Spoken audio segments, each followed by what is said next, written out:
Hi everyone, it's Ren here. Welcome to my room, guys. I hope you're well today.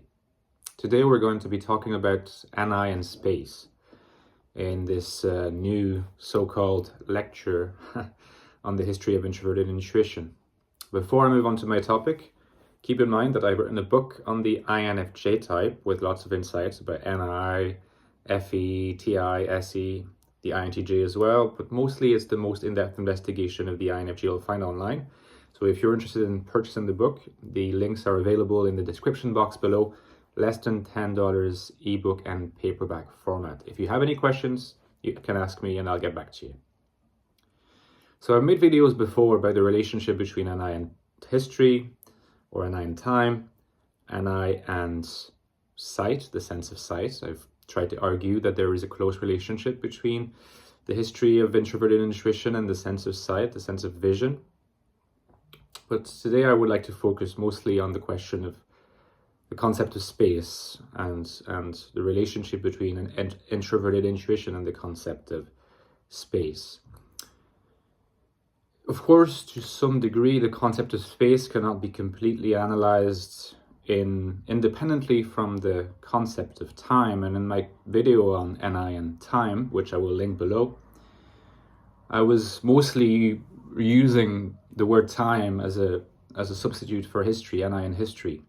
I didn't look in detail as the relationship between NI and the concept of time itself, temporality, which is a fascinating topic, deserving its own video, but again, like I said, it's not possible to completely discuss the concept of space without the concept of time. So, in the history of Western thought, the idea of space has gone through a number of different incarnations, iterations, and I would like to suggest that NI versus non-NI functions have waged a kind of battle, essentially.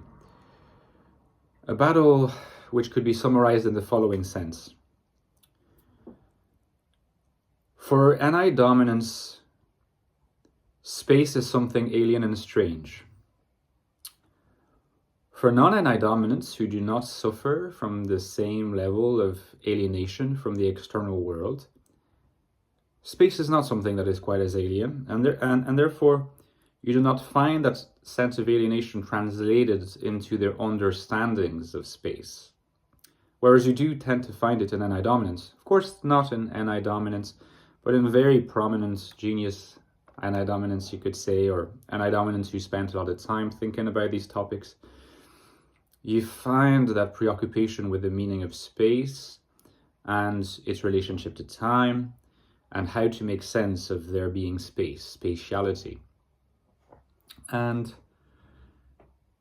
I think that this tendency to see space as something alien, something other, is linked to primordial existential alienation, which I explain in this book, especially the first 3 chapters, that it is the defining condition of the INFJ and more extensively the defining condition of the NI dominance, obviously INTJs included, although they differ from INFJs in a number of respects and how they deal with that alienation. And I link also my video on the INTJs unique brand of alienation that I made a few weeks ago. So essentially there are 2 main ways in which you can conceive of space. There are lots of different ways, but I think they can be boiled down under 2 categories. Space as being relative, as being not its own thing, not its own essence, but as just being what we call the fact that there are different dimensions. And, in relativity with Einstein, we have the advent of the conception of spacetime as a 4-dimensional framework. And in relation to that, or in contrast, in opposition to that, the concept of what you could call absolute space, that's what it was called at the time of Newton, or simply, essential space, space as a thing. As a thing, you understand, that is distinct, alien from us, alien from the things that are in the world. its own thing, rather than just a relational characteristic of the world. Nowadays, we tend to think that space is relational, thanks to Einstein. But before Einstein, and for a long, long time, space was conceived to be an absolute. So the tendency of Western thought was on the side of space being a thing, whether it be a container, an absolute, whatever you want to call it. Something that is in addition to us and the things that are in the world. Not something that simply is a relation, but something that has its own existence, its own potency, its own essence. If you look at the history of philosophy since the Greeks, so we're talking about Western philosophy, you will find that time is also in opposition between those two poles. Time is a thing in itself, and time is a relation. And again, since Einstein, we conceive of time as a relation. I think that time is a relation, time is a thing that does not have independent existence outside the things that it relates, is probably mostly a TI construction. It is the product of a worldview that seeks to correlate things, relate things, as part of this framework that doesn't really have a center. And you can imagine TI extending itself in webs that communicate with each other and make each other logical. Whereas, and think of this as TI dominance, where NI is either not very strong or unconscious. With NI, you tend to have a conception of time as something that is strange, something that has its own being, its own essence. You see this, maybe the first to really carry the point was Heraclitus, when he said that everything flows. Panterei is the expression, the Greek word. Everything flows. A man cannot step into the same river twice, for it's not the same river and it's not the same man. So here you have the concept of time and space as flows. Something that flows means it has its own essence. Now, in the case of Newton, I should say Heraclitus was an INTJ, NI dominant.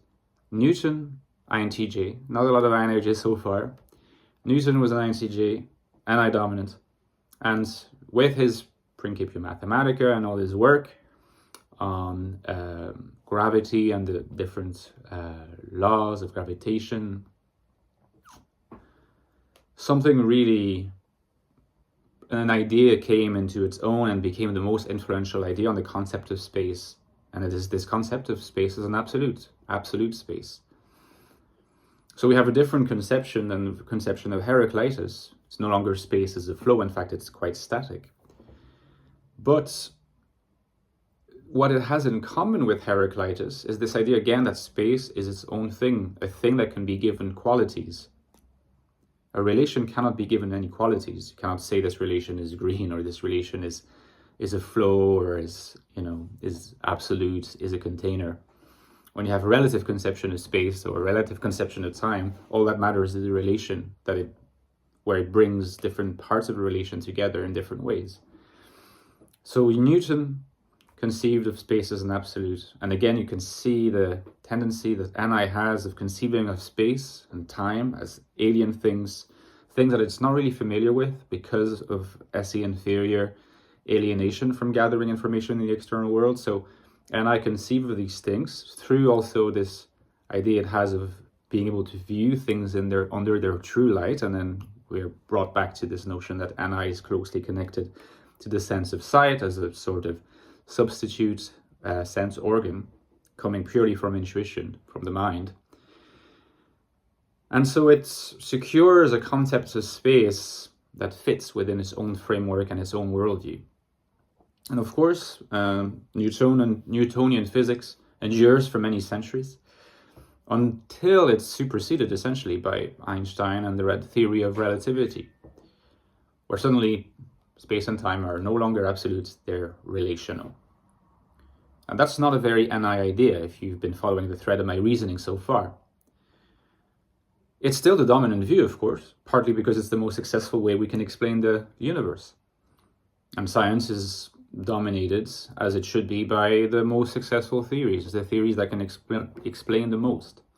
We don't know what will supersede the theory of relativity, but it will eventually be superseded. We can be sure of that, because that's how science works.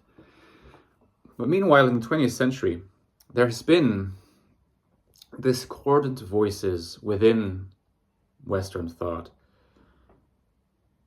not claiming that science is wrong to conceive of space-time as relations, but rather to say that it doesn't actually cover the entire picture. That there is something more to space and something more to time than just there being relations. And here the emphasis that is placed by philosophers who are not operating within the philosophy of science, but what we may either call phenomenology or the philosophy of perception, the philosophy of experience, existentialism being one of those types of philosophy, is the experience of time passing, the experience of time, and the experience of space. So these thinkers, and I'm thinking particularly of two figures, and among these two there is luckily an INFJ. So the INFJ is a Frenchman called Henry Bergson, who had a very interesting theory of experience time, again as a flux, or as he called it, duration, the durational experience of time, which is what we experience time as, not as this kind of spatialized relation between different moments or entities. And then on the other hand, you have Martin Heidegger. He had a very intricate conception of the relationship between being and time and beings in time, but also a notion of space as experienced. He called it experienced through what he named distance severance, being severed from something in your experience of space, when something is distant, when something is far.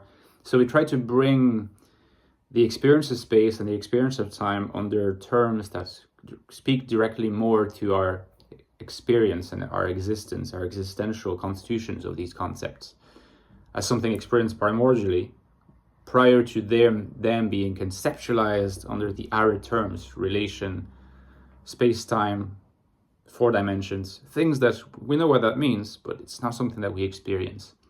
And so here we have NI dominance trying to focus on bringing us back to the fundamental experience of the strangeness of space and the strangeness of time. They can't get away with saying the scientific conception that's currently winning is wrong. It's not wrong, but it doesn't capture the full picture. And it's hard not to think that here the NI dominant is trying to save something of the strangeness of space, save something of the strangeness of time. And so if we speak from the viewpoint of the Ecstatic Soul and what it says about the existential constitution of the NI dominant, to save something of the alienation of existence. If you like this video, please drop a comment, give me a like, and consider subscribing. And I will talk to you soon, guys. Bye-bye.